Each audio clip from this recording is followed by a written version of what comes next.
Same rules as last time. Well, last time, if you just ask yourself that, then watch my other video on Warriors. Anyway, yeah, I swear a lot, so if you don't like that, then leave.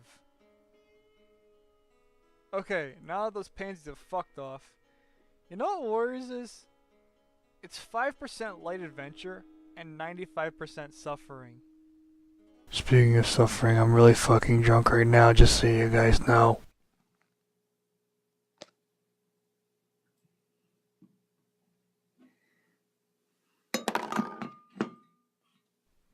There's this thing online that I guarantee you have seen. It's simply known as cringe, and it's basically shit that's fucking unbearable to watch. Whether it just be generally shit or fucking super awkward. Some people thrive on this, like they just cannot get enough of it, and they always search this out. Whether it's because they get some weird schadenfreude little pleasure from it, or it releases their boner motives in their brains, whatever. Cringing is just kind of this thing that's kind of taken on a life of its own, online at least, and people just gone hardcore into this and just delving into anything they can find to find the most weird, obscure, random, just terribly awkward things. When I read what the Aaron Hunters have written in Warriors, I often find myself cringing. Clickbait, clickbait, Warriors cringe cop 39, click here for most cringeworthy J Feather scenes ever. So, okay, look, when I say cringe, that doesn't mean, oh, it's so fucking terrible or oh, it's super awkward. No, I mean literally, I'm cringing because it's hard to bear and read about all the suffering and bad shit that happens to all these fucking awesome characters. It's really just a slog, and it is painful to get through. Fuck! Like I said, guys, I'm a little bit fucking drunk right now. Please forgive me. I'm so sorry.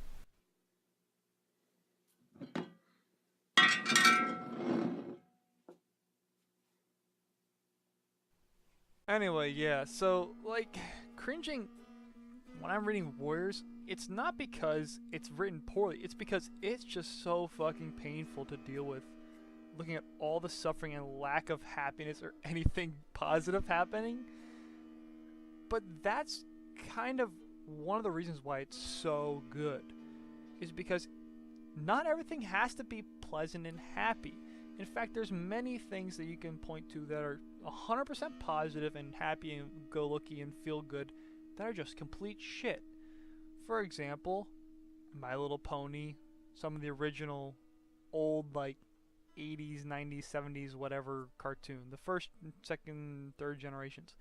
It's nothing but fucking trait. It's all super happy-go-lucky, nothing bad can ever happen adventures. And it's fucking garbage. What the fuck is that? What the fuck is that? Kill it! You made me do this. Don't try to escape. Oh, it's gonna be over. Fuck! Shit! Can't run now.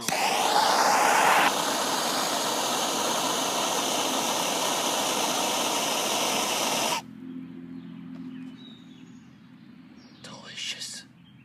And that's not what Warriors is about. Warriors is about the struggle. It's about cats that are living in the wild, and as you would expect, living in the wild, sustaining themselves, is not fucking easy. And it's never portrayed as easy, which is great on their behalf of writing this, on behalf of the Aaron Hunters, because they're staying very true to their world. Nothing fucking out of the blue is gonna come in and save all their lives. Fourth arc. Fourth arc. But one of the things that I often see people talking about as a negative of Warriors is that it's hard to read because some of the conflict sections are too overbearingly negative. Guess what, bitch? Like I said in my last video, conflict is what makes the characters and elevates them to their highest potential. And the same thing applies to stories in general. I was watching a video the other day by Siri the Pixel Biologist. Great channel. She's making this adorable Warriors Cat Sim series.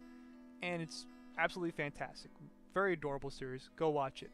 And in one of her early episodes, she explains to her audience that the story must have drama. Because some people are who are a little more naive, don't really understand that drama and negative things, while they are negative, does not necessarily mean that they're bad. It makes things interesting. Without conflict, there's no point in having any story at all. There's no stakes.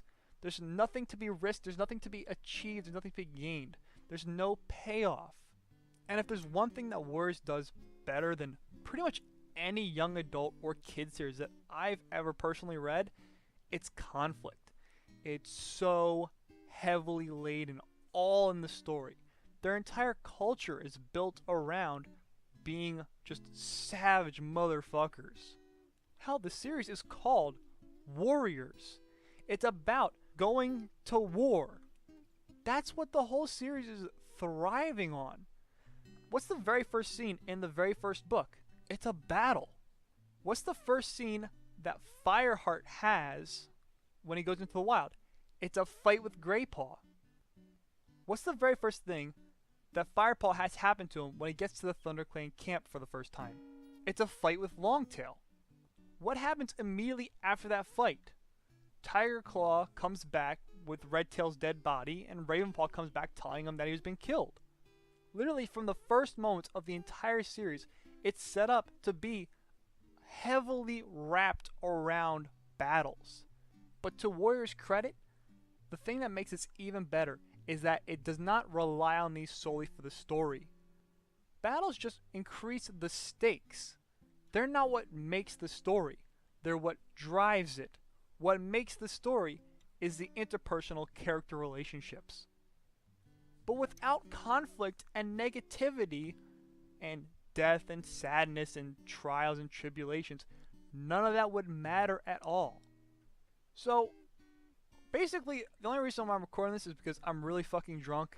And I just wanted to let it be known that conflict is what makes Warriors good. It's what makes it interesting, and it's what continues to make me, at my age, be interested in the series.